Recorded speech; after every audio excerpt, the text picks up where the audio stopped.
हम्म. स्क्रीनशॉट आले की माझ्या नावाची पण फेक आयडी फिरत आहे. हॅलो. हा सुनीता बोल बोल.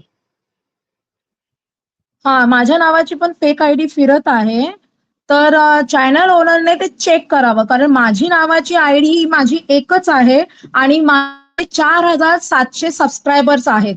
तर कोणाच्या चॅनलवरती माझा डीपी वापरून किंवा माझ्या नावाने जर कुठलं येत असेल तर मी कोणाच्या चॅनलवरती जात नाही, अजिबात कोणाच्या चॅनलवरती जात नाही. एक तुमचं चॅनल आणि एक माझा चॅनल, बस हे 2च चॅनल आहे. मी कोणाच्या म्हणजे आता कोणाच्याच चॅनलला जात नाही, कारण माझ्याकडे वेळ पण नाहीये.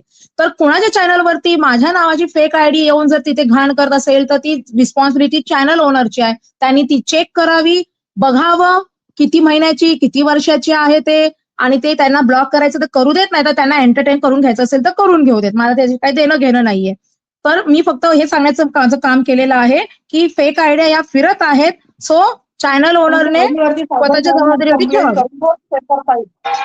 त्या आयडी वरती safer side cyber crime complaint करून ठेव, कारण यांचा उद्देश काय आहे, हे मुद्दामून लहान मुलांना किंवा काही आक्षेपार्ह जातीवाचक कॉमेंट करतील आणि ती तुझी आयडी म्हणून तुला मुद्दामून पोलीस स्टेशनच्या चक्रा पडवतील. संबंध येत नाही. आयडी मध्ये सुद्धा जशीच्या तशी आयडी काढता येत नाही, त्याच्यामुळे त्या आयडी मध्ये सुद्धा काही त्रुटी आहेत.